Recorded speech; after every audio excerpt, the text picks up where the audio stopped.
Itinanggi naman ni Tom Rodriguez na nagwala siya sa taping ng Don't Lose the Money noong araw na nakaharap niya sa unang pagkakataon ng ama ng nililigawang si Carla Abellana. Ang Star Bites sa Lars Santiago.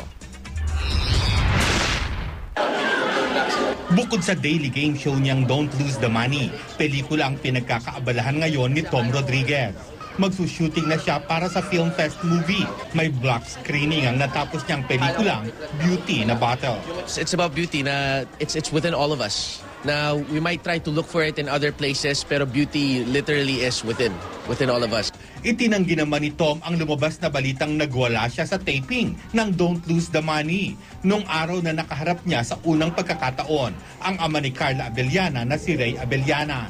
That's not true. That's not true. I went to the hospital that day. Nung dinner break, nagpa-IV ako ng painkillers because I have cervical spondylosis and due to fatigue from work, nagkasakit ako. My blood pressure was 160/100.